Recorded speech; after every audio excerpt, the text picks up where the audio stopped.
রাসূলুল্লাহ সাল্লাল্লাহু আলাইহি সাল্লাম বলেছেন দাজ্জালের ব্যাপারে, ইয়াখরুজুদ দাজ্জাল মিন আরদিন বিল মাশরিক, দাজ্জাল পূর্ব দিক থেকে বের হবে, ইউকালু লাহা খোরাসান, এলাকাটার নাম হবে খোরাসান। এলাকাটার নাম কি হবে? তাহলে দাজ্জাল যেই এলাকা থেকে বের হবে ওই এলাকাটার নাম হবে খোরাসান, এটা পূর্ব দিকে হবে। দাজ্জাল যে এলাকা থেকে বের হবে এলাকাটার নাম হবে খোরাসান, এটা কোত্থেকে বের হবে? পূর্ব দিক থেকে বের হবে।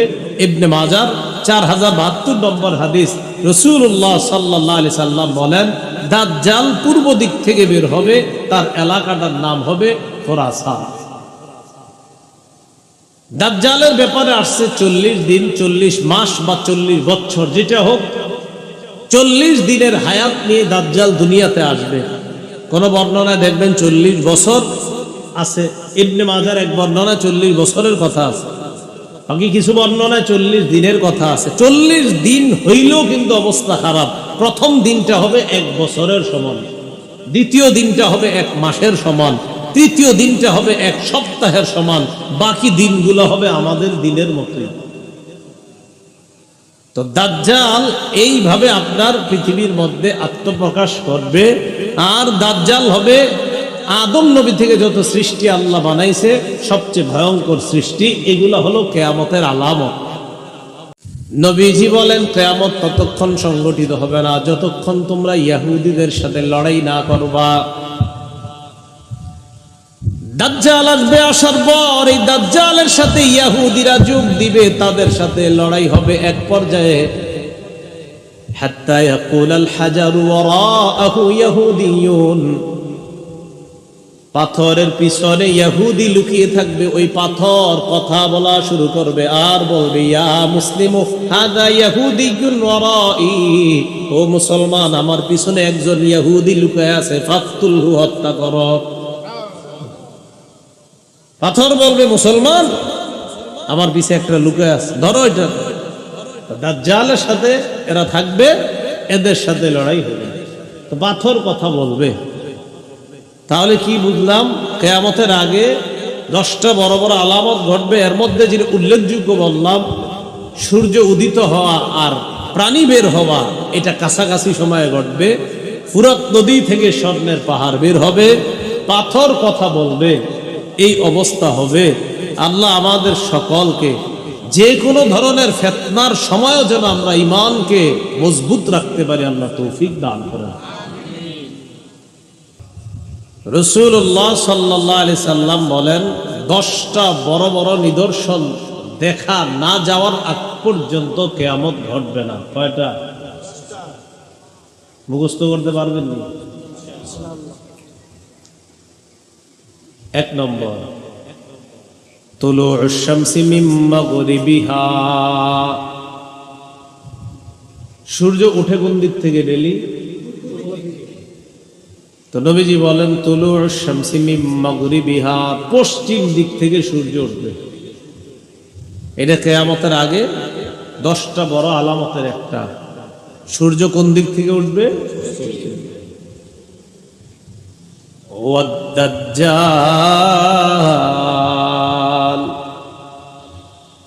ভয়ঙ্কর একটা সৃষ্টি আসবে দুনিয়াতে, তার নাম দাজ্জাল। কি নাম? দাজ্জাল। ওয়াদ্দুখান, ধোঁয়া বের হবে, ধোঁয়া। ওয়াদ্দাব্বা, মাটি থেকে প্রাণী বের হবে, এই প্রাণী মানুষের সাথে কথা বলবে। মাটি থেকে, জমিনের নিচ থেকে প্রাণী বের হবে, এটা মানুষের সাথে কথা বলবে। আল্লাহ বলেন আখরাজনা লাহুম দাব্বাতাম মিনাল আরদি তুকাল্লিমুহুম, আমি জমিন থেকে একটা প্রাণী বের করব, এটাকে দাব্বাতুল আরদ বলা হয়। এটা ভূগর্ভ থেকে, জমিনের নিচ থেকে এটা বের হবে, এটা মানুষের সাথে কথা বলবে। 5 নাম্বার ইয়াজুজ ওয়া মাজুজ, ইয়াজুজ মাজুজ নামে ভয়ঙ্কর একটা সৃষ্টি দুনিয়াতে আসবে। এরা আছে, এখনো দুনিয়াতে আছে। কিন্তু এদের আত্মপ্রকাশ ঘটবে, আবির্ভাব ঘটবে এদের। এরা কিন্তু এমন না যে এরা নাই, এদেরকে অলরেডি সৃষ্টি করা হয়েছে। ইয়াজুজ মাজুজ এরা আবির্ভাব অপেক্ষায় আছে। 6 নাম্বার, ওয়া খুরুজু ঈসা ইবনে মারইয়াম আলাইহিমাস সালাতু ওয়াস সালাম। মারইয়াম আলাইহিস সালাতু ওয়াস সালামের ছেলে ঈসা আলাইহিস সালাতু ওয়াস সালাম, যিনি ঈসা নবী, তিনি দুনিয়াতে আসবেন। তিনি এখন দ্বিতীয় আসমানে আছেন, তিনি এখনো মৃত্যুবরণ করেননি, তিনি দ্বিতীয় আসমানে এখনো আছেন। আল্লাহ তাকে জীবিত রাখছেন, কিয়ামতের আগে আল্লাহ তাকে ফজরের নামাজের সময় দুনিয়াতে পাঠাবেন। ঈসা 7 নাম্বার, 8 নাম্বার, 9 নাম্বার মনে রাখবেন। 7, 8, 9 নবীজি বলেন 3টা ভূমি ধস হবে। কয়টা? 3টা। তো 7 নাম্বার, খাসফুন বিল মাশরিকি, প্রাচ্যে একটা ভূমিধস হবে, মানে পূর্ব একটা বড় ধরনের ভূমিধস হবে দুনিয়ার পূর্ব প্রান্তে। ওয়া খাসফুন বিল মাগরিব, 8 নাম্বার, দুনিয়ার পশ্চিম প্রান্তে একটা বড় ধরনের ভূমিধস হবে। তাহলে একটা প্রাচ্যে আর একটা পাশ্চাত্যে, প্রাচ্যে মানে পূর্বে, পাশ্চাত্যে পশ্চিমে।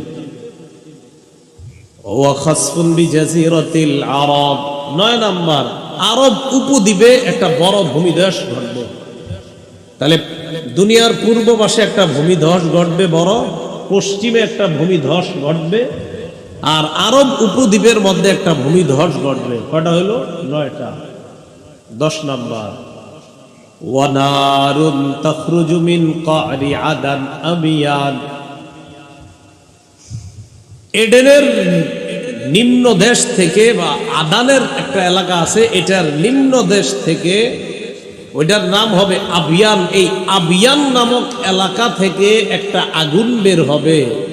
তাসুকুন নাসা ইলাল মাহশার, মানুষকে এই আগুনটা ধাক্কাইতে ধাক্কাইতে হাসরের ময়দানের দিকে নেবে। কোথায় নেবে? এই আগুনটা মানুষকে ধাক্কাইতে ধাক্কাইতে হাসরের ময়দানের দিকে নেবে। এক পর্যায়ে ওই আগুন তাদের সাথে এমন ভাবে থাকবে, মানুষের সাথে আগুন কিভাবে থাকবে দেখেন কি বলে নবীজি, তাবিতু মাহুম ইদা বাতু, এরা রাত্রে ঘুমাবে, আগুনও তাদের সাথে রাত যাপন করবে। ওয়া তাকিলু মাহুম ইদা ক্বালু, এরা দিনের বেলা হাঁটাহাঁটি করবে, আগুন এদের সাথে চলবে। রাত যাপন করবে, আগুন তাদের সাথে রাত যাপন করবে। এরা দিন যাপন করবে, আগুন তাদের সাথে দিন যাপন করবে, দিনাপিত করবে। এই 10টা বড় আলামত করবে। এর মধ্যে একটা হলো আপনার পশ্চিম দিক থেকে সূর্য ওঠা। এই পশ্চিম দিক থেকে সূর্য ওঠার ব্যাপার একটা বর্ণনা আবু হুরায়রা রাদিয়াল্লাহু তাআলা আনহুর বর্ণনা। قال رسول الله صلى الله عليه وسلم, ইবনে মাজার 4068 নম্বর হাদিসের বর্ণনা। قال رسول الله صلى الله عليه وسلم, لا تقوم الساعة حتى تطلع الشمس من مغربها, নবীজি বলেন সূর্য যতক্ষণ পশ্চিম দিক থেকে না উঠবে ততক্ষণ কিয়ামত ঘটবে না, ততদিন কিয়ামত হবে না। ফাইদা তালাআত, হঠাৎ একদিন সূর্য যখন পশ্চিম দিক থেকে উঠবে, ওঠার পর ওয়ারাআহান নাস, মানুষ ওই সূর্য ওঠাকে দেখবে। মানুষ দেখবে প্রতিদিন সূর্য উঠে পূর্ব দিক থেকে আসতে যেন পশ্চিম দিক থেকে। ওয়া আমানা মান আলাইহা, দুনিয়ার মধ্যে যারা থাকবে সবাই ঈমান আনবে। সূর্য কোন দিক থেকে দেখা ঈমান আনবে? তো ঈমান আনার পর নবীজি বলেন, ফাযালিকা হিনা লা ইয়ানফাউ নাফসান ঈমানুহা লাম তাকুন আমানাত মিন ক্বাব। রাসূলুল্লাহ সাল্লাল্লাহু আলাইহি সাল্লাম বলেন তখন ঈমান আনলে আর কোনো কাজ হবে না।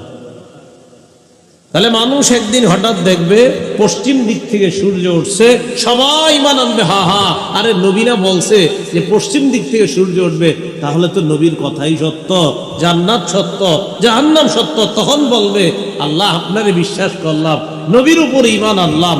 আল্লাহ কয়, রাসূল সাল্লাল্লাহু আলাইহি সাল্লাম কোরআনের আয়াত দিয়ে দলিল দিয়ে বলেন যে কথাটা আল্লাহই বলছেন কোরআনের মধ্যে, ইয়াউমা লা ইয়ানফাউ নাফসান ঈমানুহা লাম তাকুন আমানাত, সেদিন তাদের ঈমান তাদের কোনো কাজে আসবে না। তাহলে বলেন তো, পশ্চিম দিক থেকে সূর্য ওঠার পর যদি কেউ ঈমান আনে, এই ঈমান গ্রহণযোগ্য হবে? কোনো কাজ হবে না। আরেকটা কথা মনে রাখবেন, পশ্চিম দিক থেকে সূর্য আর জমিন থেকে যে প্রাণী বের হবে, এই দুইটা একদম কাছাকাছি সময় হবে। পশ্চিম দিক থেকে সূর্য ওঠার ঘটনাটা আর জমিন থেকে যে প্রাণী বের হবে, এই দুইটা খুব দ্রুত সময়ের মধ্যে ঘটবে। ইবনে মাজার 4069 নম্বর হাদিসের বর্ণনা। عن عبد الله بن عمرو رضي الله تعالى عنهما قال سمعت رسول الله صلى الله عليه وسلم يقول أول الخروج آية تطلع الشمس من مغربها অথবা আউয়ালুল আয়াতি খুরুজান তাতলু'ু শামসু মিন মাগরিবিহা ওয়া খুরুজুদ দাব্বাতি আলান নাসি দুহা। রাসূলুল্লাহ সাল্লাল্লাহু আলাইহি সাল্লাম বলেন, সূর্য পশ্চিম দিক থেকে উদিত হবে, আর দিনের শুরুতে মানুষের কাছে হঠাৎ একটা প্রাণী মাটির নিচ থেকে উদিত হবে, মানুষের সাথে কথা বলবে। এটা কখন হবে? দিনের শুরু সময়, দিনের শুরু ভাগে। মনে করেন আগামীকাল শুরু হবে না, এই দিনের শুরু ভাগে একটা প্রাণী জমিন থেকে বের হবে, বের হওয়ার পর এই প্রাণীটা মানুষের সাথে কথা বলবে। তো বলতে চাইছি, এই প্রাণীটা আর সূর্য পশ্চিম দিকে উঠার ঘটনাটা একদম কাছাকাছি, মানে একটার পরে আরেকটা ঘটে। এটা তো বলো 10টা, জানলাম 10টার মধ্যে এই দুইটাও আছে না, সূর্য পশ্চিম দিক থেকে ওঠা আর প্রাণী বের হওয়া, এই দুইটা একদম কাছাকাছি। প্রাণী যেটা দাব্বাতুল আরদ, বলেন তো কি এটার নাম? দাব্বাতুল আরদ, মানে ভূগর্ভ থেকে একটা প্রাণী বের হবে, এটাকে দাব্বাতুল আরদ বলা হয়। এটার ব্যাপারে ইবনে মাজার 4066 নম্বর হাদিসের মধ্যে আসছে। عن أبي هريرة رضي الله تعالى عنه قال قال رسول الله صلى الله عليه وسلم নবীজি বলেন, তাখরুজুদ দাব্বা ওয়া মাআহা খাতামু সুলাইমান ওয়া মাআহা খাতামু সুলাইমান ইবনে দাউদ আলাইহিস সালাতু ওয়াস সালাম ওয়া আসা মুসা ইবনে ইমরান আলাইহিস সালাতু ওয়াস সালাম। নবীজি বলেন, মাটির নিচ থেকে যেই প্রাণীটা বের হবে, এই প্রাণীটার সাথে সুলাইমান নবীর আংটি থাকবে আর মুসা নবীর লাঠি থাকবে। এই বুঝছেন নি, যেই প্রাণীটা মাটির নিচ থেকে বের হবে, এটার সাথে সুলাইমান নবীর আংটি থাকবে আর মুসা আলাইহিস সালামের লাঠি থাকবে। এখন কথা হলো, কি কি থাকবে? আংটি আর লাঠি। তাজলু ওয়াজহাল মুমিনি বিল আসা, মুসা নবীর লাঠি দিয়া এই প্রাণীটা মুমিনদের চেহারা খালি উজ্জ্বল করবে, ধরবে আর উজ্জ্বল হবে, ধরবে উজ্জ্বল হবে। তাজলু ওয়াজহাল মুমিনি বিল আসা, মুসা নবীর লাঠি দিয়া চেহারা শুধু উজ্জ্বল করবে, মুমিনদের চেহারা। وتختم أنف الكافر بالخاتم, সুলাইমান নবীর আংটির মাধ্যমে কাফেরদের নাকের মধ্যে চিহ্ন দেওয়া হবে, চিহ্নিত করা হবে। এইভাবে চিহ্নিত করার পর হাত্তা আন্না আহলা, এমনকি মানুষগুলা লা ইসতামিউনা, একত্রিত হবে।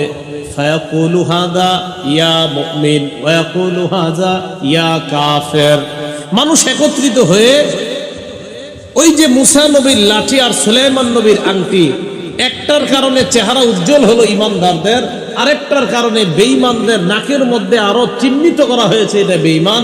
মানুষ বলবে, দেখে চিনতে পারবে যে এরা হলো ইমানদার, এরা বেঈমান। তো মানুষ বলবে হে ইমানদার, হে বেঈমান, এইভাবে চিহ্নিত হয়ে যাবে। তাজলু ওয়াজহাল মুমিন ওয়া তাখতিমু আনফাল কাফির। আল্লাহ আমাদের সকলকে ঈমান নিয়ে বাঁচার তৌফিক দান করেন। আমাদের পরবর্তী প্রজন্ম যারা আসবে, তারা যেন, যত প্রজন্ম আসবে তারা যেন সবাই ঈমানের উপর থাকতে পারে, আল্লাহ তৌফিক দান করেন। তাহলে কি জানলাম? দাজ্জাল হবে সবচেয়ে ভয়ঙ্কর একটা সৃষ্টি, ভয়ঙ্কর একটা ফিতনা। দাজ্জালের ব্যাপারে আরেকটা জিনিস মনে রাখবো, দাজ্জালের দুই চোখের মাঝখানে কপালের এই জায়গায় লেখা থাকবে কাফের। বলেন কি লেখা থাকবে? কাফের। সহিহ বুখারীর বর্ণনা ৭১৩১ নম্বর হাদিস। عن أنس بن مالك رضي الله تعالى عنه قال قال رسول الله صلى الله عليه وسلم। আনাস রাদিয়াল্লাহু তাআলা আনহুর বর্ণনা, রাসূলুল্লাহ সাল্লাল্লাহু আলাইহি ওয়াসাল্লাম ইরশাদ করেন, নবীজি সাল্লাল্লাহু আলাইহি ওয়াসাল্লাম বলেন, দাজ্জাল সে যে দুনিয়ার মধ্যে আসবে, এই দাজ্জালের ব্যাপারে নবীজি বলেন, মা বুইসা নাবিয়্যুন ইল্লা আনজারা উম্মাতাহুল আ'ওয়ারাল কাযযাব। এমন কোন নবী দুনিয়াতে আসে নাই যেই নবী তার জাতিকে কানা মিথ্যাবাদী দাজ্জালের ব্যাপারে বলে নাই। এই হাদিস থেকে বুঝলাম দুনিয়ার সব নবীরা তার জাতিকে মিথ্যাবাদী কানা দাজ্জালের ব্যাপারে বলেছে। তো নবীজি বলেন, মা বুইসা নাবিয়্যুন ইল্লা আনজারা উম্মাতাহু আল আ'ওয়ারাদ দাজ্জাল আল আ'ওয়ারাল কাযযাব। নবীজি বলেন, এমন কোন নবী দুনিয়ার মধ্যে পাঠানো হয় নাই। যত নবী দুনিয়ার মধ্যে পাঠানো হয়েছে, প্রত্যেক নবী তার জাতিকে কানা দাজ্জাল, মিথ্যাবাদী দাজ্জাল, কানা মিথ্যাবাদী দাজ্জালের ব্যাপারে সতর্ক করেছেন। এবার আল্লাহ নবী বলেন, আলা ইন্নাহু আ'ওয়ার, শোনো দাজ্জাল অন্ধ। নবীজি বলেন, আলা শোনো, ইন্নাহু আ'ওয়ার, দাজ্জালের এক চোখ হবে অন্ধ। ওয়া ইন্না রাব্বাকুম লাইসা বিআ'ওয়ার, তোমাদের রব অন্ধ না। আচ্ছা, এটা কেন বললেন? তোমাদের রব, দাজ্জাল বলবে আমি রব, নাউজুবিল্লাহ। এজন্য নবীজি বলে দিয়েছেন, শোনো তোমাদের রব অন্ধ না। রব আবার অন্ধ হয়নি, দাজ্জালের এক চোখ হবে কানা। এরপর রাসূলুল্লাহ সাল্লাল্লাহু আলাইহি সাল্লাম বলেন যে দাজ্জাল সে হবে কানা। ওয়া ইন্না রাব্বাকুম লাইসা বিআ'ওয়ার, আর তোমাদের রব অন্ধ নয়। ওয়া ইন্না বাইনা আইনাইহি কাফিরুন মাকতুবুন, ওয়া ইন্না বাইনা আইনাইহি মাকতুবুন কাফির, দাজ্জালের দুই চোখের মাঝে, এর মানে কপালের এই জায়গাটায় মাকতুবুন কাফির লেখা থাকবে, কাফের। দুই চোখের মাঝখানে কি লেখা থাকবে? কাফের লেখা থাকবে। দাজ্জালের ব্যাপারে আরেকটা বিষয়, দাজ্জালের হাতে জান্নাত এবং জাহান্নাম। বলেন, দাজ্জালের হাতে থাকবে জান্নাত এবং, এটা দিয়ে ধোঁকা দিবে মানুষকে। মিথ্যা জান্নাত, মিথ্যা জাহান্নাম তার নিজের বানানো, খুব শক্তিশালী হবে। বুখারী শরীফের বর্ণনা 3338 নম্বর হাদিস। عن أبي هريرة رضي الله تعالى عنه قال قال رسول الله صلى الله عليه وسلم। আবু হুরায়রা রাদিয়াল্লাহু তাআলা আনহুর বর্ণনা, আল্লাহ নবী বলেন, ইয়াজিউ মাআহা বিমিসালিল জান্নাতি ওয়ান নার। নবীজি বলেন, দাজ্জাল তার সাথে জান্নাত আর জাহান্নামের মতো মিথ্যা দুইটা জিনিস নিয়ে আসবে। এরপর দাজ্জাল বলবে, আল্লাতী হিয়া জান্নাহ। দাজ্জাল বলবে, এই দেখো এটা জান্নাত। দাজ্জাল বলবে আর কি, এটা জান্নাত। নবীজি বলে, সে যেটাকে জান্নাত বলবে হিয়ান্নার, এটাই জাহান্নাম। দাজ্জাল বলবে এটা জান্নাত, নবীজি বলে সে যেটাকে জান্নাত বলবে এটাই জাহান্নাম। এটা কি হবে? জাহান্নাম। তো দাজ্জাল মিথ্যা জান্নাত জাহান্নাম নিয়ে আসবে। রাসূল বলে সে যেটাকে জান্নাত বলবে এটাই হবে জাহান্নাম। দাজ্জালের চুলগুলো হবে কোকড়ানো। দাজ্জালের চুল হবে কি? কোকড়ানো হবে। ইবনে মাজার 4071 নম্বর হাদিসের বর্ণনা, হুযায়ফা রাদিয়াল্লাহু তাআলা আনহুর বর্ণনা, ক্বালা রাসূলুল্লাহ সাল্লাল্লাহু আলাইহি ওয়াসাল্লাম, আল্লাহ নবী বলেন, আদ-দাজ্জালু আ'ওয়ারু আইনিল ইউসরা, দাজ্জালের বাম চোখ হবে কানা। জুফালুশ শা'রি, চুলগুলা হবে কোকড়ানো। দাজ্জালের চুলগুলা হবে কোকড়ানো আর দাজ্জালের বাম চোখ হবে কানা। এবার রাসূল সাল্লাল্লাহু আলাইহি সাল্লাম বলেন, দাজ্জালের ডান হাতে বাম হাতে ঠান্ডা পানি গরম পানি থাকবে। ঠান্ডা জান্নাত জাহান্নাম আছে তো, আবার ঠান্ডা পানি আর গরম পানিও থাকবে। তো সাধারণত আমাদের কোন পানিটা খাইতে মন চায়, ঠান্ডা না গরমটা? ঠান্ডা। এই ঠান্ডা পানি গরম পানি থাকবে দাজ্জালের কাছে। সহিহ বুখারীর 3450 নম্বর হাদিসের বর্ণনা, ক্বালা রাসূলুল্লাহ সাল্লাল্লাহু আলাইহি ওয়াসাল্লাম, রাসূলুল্লাহ সাল্লাল্লাহু আলাইহি সাল্লাম বলেন, ইন্নামা আদ-দাজ্জাল ইযা খারাজা মাআন ওয়া নার, নবীজি বলেন দাজ্জাল যখন বের হবে তার সাথে পানি থাকবে আর আগুন থাকবে। এবার আল্লাহ নবী বলেন, আল্লাযী ইয়ারান নাস আন্নাহান নার মাউন বারিদ, মানুষ যেটারে মনে করবে আগুন ওটাই হবে ঠান্ডা পানি। মানুষ যেটারে আগুন মনে করবে ওইটাই হবে ঠান্ডা পানি। আল্লাযী ইয়ারান নাস আন্নাহু মাউন বারিদুন আন-নার, মানুষ যেটারে মনে করবে ঠান্ডা পানি ওটাই হবে আগুন। তাহলে মানুষ যেটারে আগুন মনে করবে এটা হবে ঠান্ডা পানি, আর মানুষ যেটারে ঠান্ডা পানি মনে করবে এটা হবে আগুন। নবীজি বলেন, ফামান আদরাকা মিনকুম, তোমাদের কেউ যদি এই জাতীয় অবস্থার সম্মুখীন হও, ফালইয়াকা ফিল্লাযী হিয়া নার, সে যেন আগুন যেটা ওটাকেই ওটার মধ্যে যেন সে মুখ দেয়, ওই আগুনটাই যেন সে মুখের মধ্যে নেয়। কারণ আযবুন বারিদুন, আমি নবী বলে গেলাম মুখের মধ্যে যখন আগুনটা নিবে এটা আগুন হবে না, এটা হবে সুমিষ্ট ঠান্ডা পানি। তোমাদের কেউ যদি দাজ্জালকে পাও, সে যদি আগুন আর পানি দেখায়, তখন তুমি আগুনটাই মুখে নিবা, কারণ আমি নবী বলে গেলাম তার আগুনটাই হবে সুমিষ্ট ঠান্ডা পানি। দাজ্জাল যখন পৃথিবীর মধ্যে আসবে, ওই সময় পৃথিবীতে আরেকজন কিয়ামতের আলামত হিসাবে যিনি থাকবেন, এটা ভালো, ইমাম মাহদী। বলেন কি নাম? ইমাম মাহদী।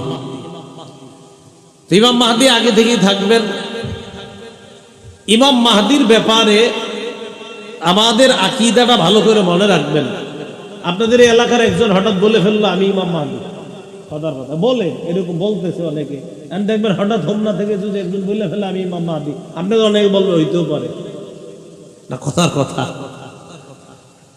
ইমাম মাহদী তিনি হবেন যার সাথে নবীর বক্তব্য মিলে যাবে। বলেন, ইমাম মাহদী তিনি হবেন যার সাথে নবীজির বক্তব্য মিলে যাবে। তো নবীজির বক্তব্য আমরা মিলাই।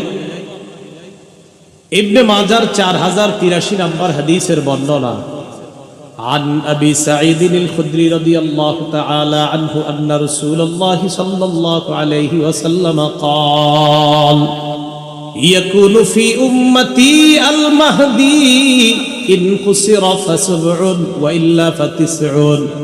আল্লাহ নবী বলেন, মাহদি আমার উম্মতের মধ্য থেকেই হবে। মাহদি দুনিয়ার মধ্যে 7 বছর অথবা 9 বছর রাজত্ব করবে। কয় বছর বলেন তো? মাহদি এই উম্মতের মধ্য থেকেই হবে, রাজত্ব করবে কয় বছর? 7 বছর অথবা 9 বছর। বাস একটা ধারণা পাইলাম আমরা।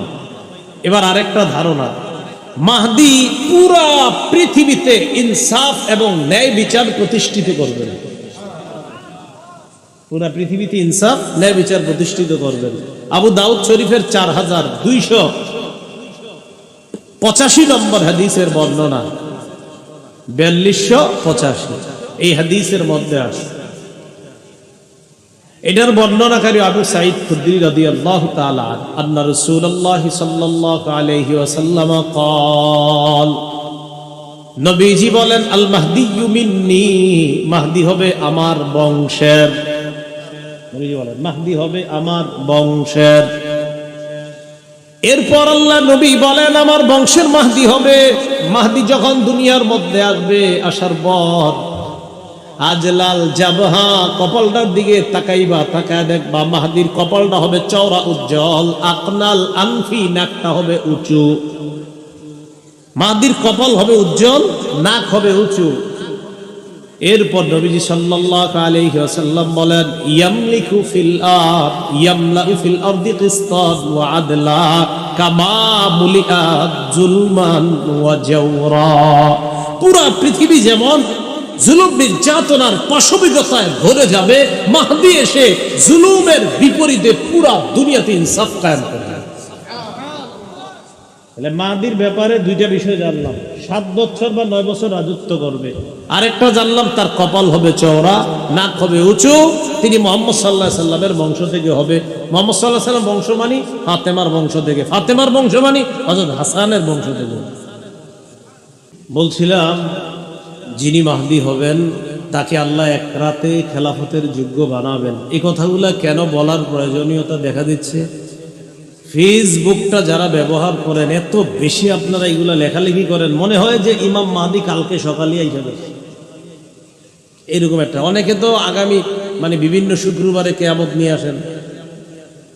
এই একটা বিষয়, আপনার এই বিষয়গুলো আমরা একটু সতর্ক থাকা। ইবনে মাজার 4086 নম্বর হাদিসের বর্ণনা, সাঈদ ইবনুল মুসাইয়াব বলেন আমরা আম্মাজান উম্মে সালামা রাদিয়াল্লাহু তাআলা আনহার সামনে মাহদির আলোচনা করলাম। আম্মাজান উম্মে সালামা বললেন সামি'তু রাসূলুল্লাহ সাল্লাল্লাহু আলাইহি ওয়াসাল্লাম ইয়াকুল আল মাহদিয়্যু মিন ওয়ালাদি ফাতিমা, মাহদি ফাতেমার বংশের হবে। আমার বংশের ফাতেমা, ফাতেমার বংশে মাহদি। আবু দাউদ শরীফের 4292 নম্বর হাদিসের বর্ণনা, হযরত আলী একদিন হাসানের দিকে তাকাইছে, আলী হাসানের দিকে তাকাইছে। তাকানোর পর বললেন নিজের সন্তানের ব্যাপারে ইন্না ইবনি হাদা সাইয়্যিদুন কামা সাম্মাহুন নবী সাল্লাল্লাহু আলাইহি সাল্লাম, আমার এই সন্তান হাসান জান্নাতের যুবকদের সর্দার, যেমন নবীজি সাল্লাল্লাহু আলাইহি সাল্লাম বলেছেন। এরপরে বললেন ওয়াসায়াখরুজু রাজুলুম মিন সুলবিহি ইউসাম্মা বিসমি নবিয়িকুম মুহাম্মদ সাল্লাল্লাহু আলাইহি ওয়াসাল্লাম, আমার এই সন্তান হাসানের বংশ থেকে এমন একজন ব্যক্তির আবির্ভাব ঘটবে, এমন এক ব্যক্তি বের হবে যে ব্যক্তির নাম তোমাদের নবীর নামে রাখা হবে, যার নামটা তোমাদের নবীর নামে রাখা হবে। ইউশবিহুহু ফি খুলকিহি, তার চরিত্রটা নবীর চরিত্রের মতো হবে, তার চরিত্রটা নবীর চরিত্রের মতো হবে, এমন এক ব্যক্তির আবির্ভাব ঘটবে। আবু দাউদ শরীফের 4282 নম্বর হাদিসের মধ্যে আছে ক্বালা রাসূলুল্লাহ সাল্লাল্লাহু আলাইহি ওয়াসাল্লাম ইউআতিউ ইসমুহু ইসমি ওয়া ইসমু আবিহি ইসমু আবি, মাহদির নাম হবে আমার নামে, মাহদির আব্বার নাম হবে আমার আব্বার নামে। তো যিনি মাহদি হবেন তার নাম নবীর নামে হবে, যিনি মাহদি হবেন তার আব্বার নাম নবীর আব্বার নাম আব্দুল্লাহর নামে হবে। তাহলে আবার প্রথম দিকে আসেন তো মাহদি এই উম্মতের থেকেই হবে।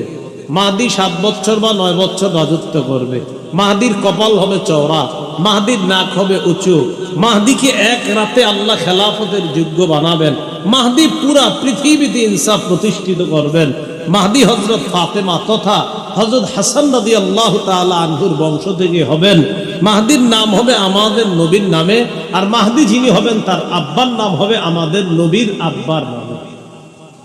ওই জামানায় পুরা পৃথিবীতে এত পরিমাণ সম্পদ হবে, সম্পদের স্তূপ হবে, মাহদী সম্পদের স্তূপের সামনে কোনো ব্যক্তি দাঁড়ায় বলবে আমারে সম্পদ দাও, মাহদী বলবে যা মন চায়, যত পরিমাণ মন চায় সম্পদ নিয়ে যান।